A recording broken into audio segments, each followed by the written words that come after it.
नमस्कार, news 18 India के खास शो में आपका स्वागत है। मैं हूं आपके साथ सपना शुक्ला। मैं हूं आपके साथ मोनिका ठाकुर। आज बात उस खूनी गद्दार की जिसने अरब की जमीन को एक बार फिर से खून से लाल करना शुरू कर दिया है। इजराइल ने गाजा पट्टी में हमास पर ऐसा खौफनाक हमला किया जिसे देखकर ईरान के होश उड़ गए। इधर हमास ने इजराइल को धमकी भी दी है कि वो अगले 100 साल तक इजराइल से जंग करेगा और इजराइल से जमीन छीन लेगा। इधर इजराइल ने हमास को साफ चेतावनी दे दी है कि इस बार 2014 से ज्यादा भयानक हमला हमास पर किया जाएगा।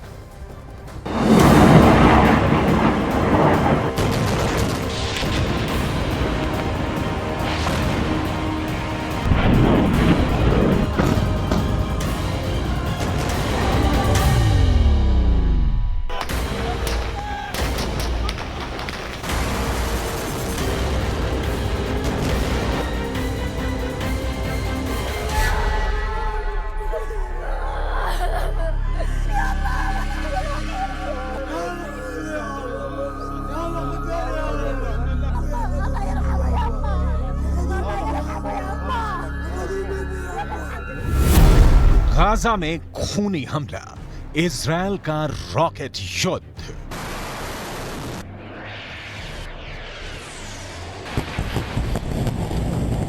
पिछले 120 दिन से इजरायल की सेना और सुरक्षा बल हमास के लड़ाकों पर कहर बनकर टूट पड़े हैं। गाजा पट्टी में ऐसा खूनी गदर मचा हुआ है जहां समय के 24 घंटे भयानक धमाके हो रहे हैं।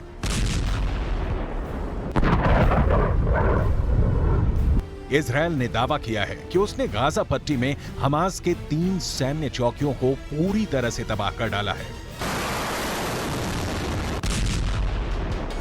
इजरायल का दावा है कि उसने ड्रोन और रॉकेट से एक साथ 8 घंटे तक हमले किए हैं।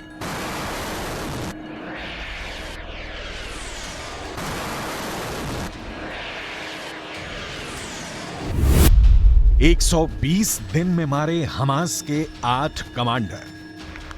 इजरायल ने गाजा पट्टी में फिलिस्तीन और हमास के लड़ाकों को चुन चुन कर मारना शुरू कर दिया है।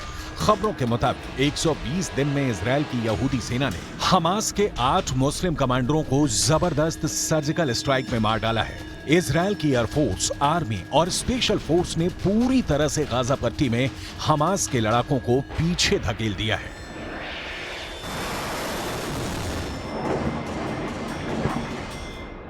בחמאס וביתר גרורותיה של איראן מבינים היטב שאנחנו נילחם בכל האמצעים נגד הניסיונות שלהם לייצר טרור נגדנו, ביו"ש, בעזה, בכל מקום אחר.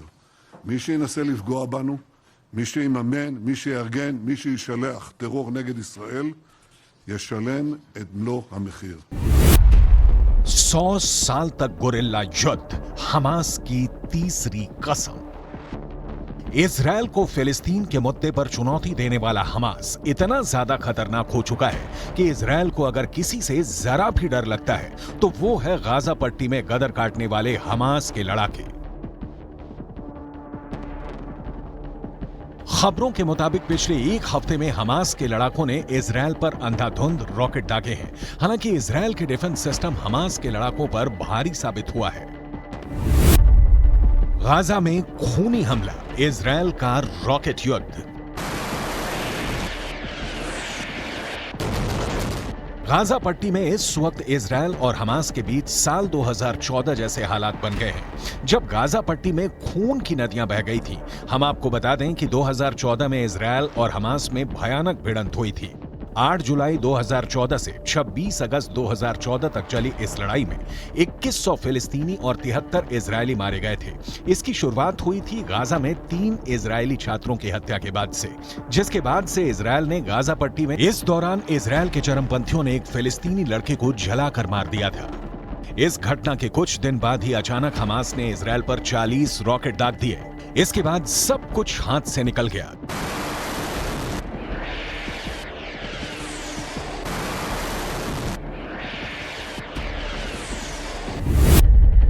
100 साल तक गोरिल्ला युद्ध, हमास की तीसरी कसम।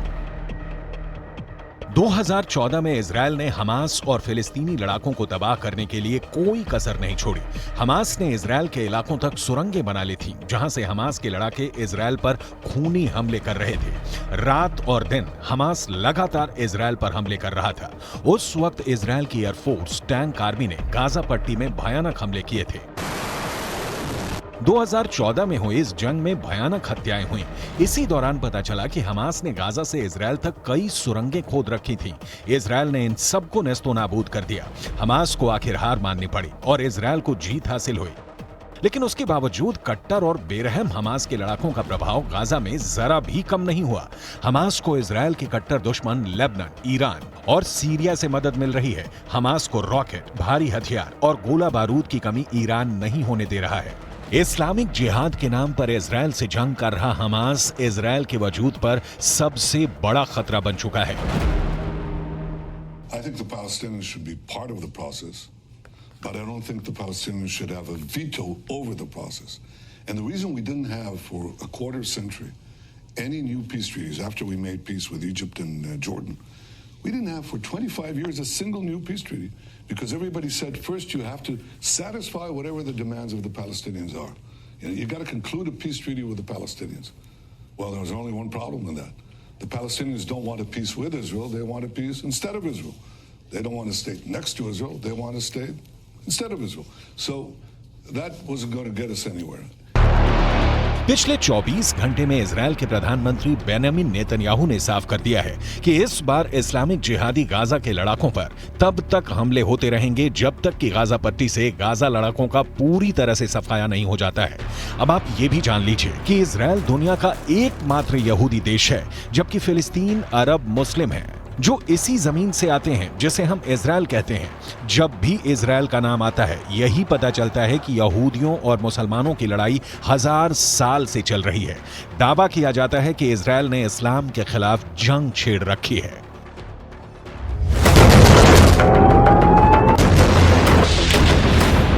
इजरायल फिलिस्तीन की लड़ाई को भी समझ लीजिए। इस जगह की लड़ाई दो भाग में हो रही है, एक अरब इजरायल और दूसरी इजरायल फिलिस्तीन। पहली लड़ाई हुई दो समुदायों के राष्ट्रवाद के चलते, जो द्वितीय विश्व युद्ध और इसके साथ ब्रिटेन का राज खत्म होने के साथ रही है, जबकि अरब देश विदेशी शासन से अपनी आजादी के लिए खड़े हुए थे और इजरायल से अपनी जमीन वापस चाहते थे। लेकिन इजरायल जमीन देने की बजाय लगातार फिलिस्तीनी इलाके की जमीन पर कब्जा करता जा रहा है। गाजा में खूनी हमला, इजरायल का रॉकेट युद्ध। अब ये भी जान लीजिए इजरायल लगातार अपनी जमीन इस इलाके में क्यों बढ़ाता जा रहा है। इजरायल के बनने के बाद 7 लाख फिलिस्तीनी रिफ्यूजी हो गए। ये लोग मेनली रमाला और जफा से भगाए गए थे।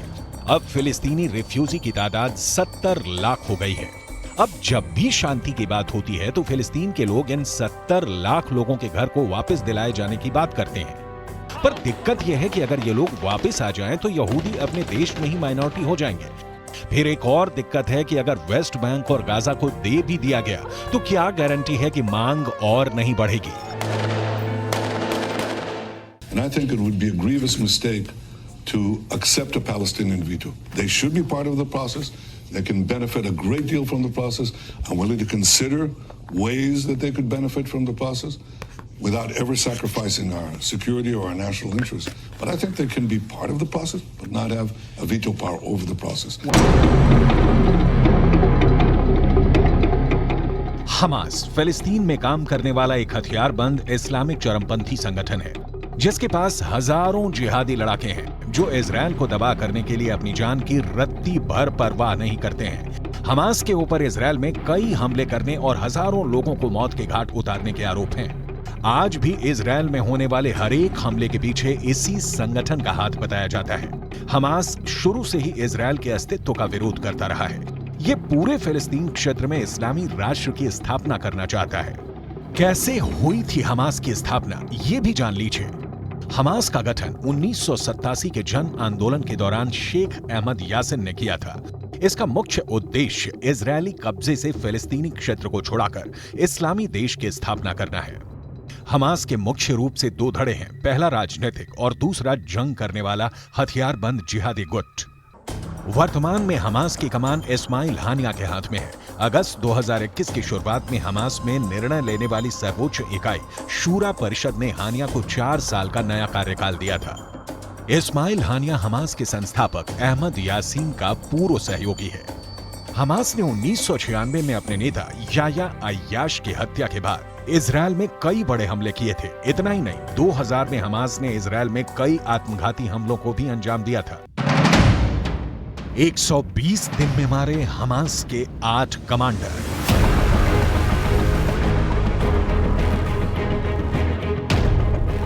फिलिस्तीनी और इजरायली सूत्रों के अनुसार इजरायली सेना ने शुक्रवार यानी 22 सितंबर 2023 को गाजा में हमास से चौकियों पर हमला किया है। हमास ने इजरायल के ऊपर आग लगाने वाले गुब्बारों से हमला किया था, जिसके बाद इजरायल ने जवाबी कार्रवाई की। रिपोर्ट के मुताबिक इजरायली सेना ने ड्रोन से हमास के सैन्य ठिकानों पर हमले किए और इजरायल के टैंकों ने हमास के दूसरे सैन्य ठिकानों पर जबरदस्त बमबारी की है। यहां तक साल 2022 में इजरायल और फिलिस्तीन के बीच जबरदस्त खूनी जंग हुई थी। इजरायल ने गाजा पट्टी में जमकर हवाई हमले किए। इसमें फिलिस्तीन संगठन हमास का सीनियर कमांडर तायसीर अल जबारी मारा गया था। गाजा पट्टी पर हुए इजरायली हमले के बाद फिलिस्तीनी संगठन हमास ने भी गाजा पट्टी से इजरायल की तरफ 2 घंटे में 100 रॉकेट दागे। 2022 में हुए इस हमले में 9 गाजा पट्टी के अंदर हुए थे।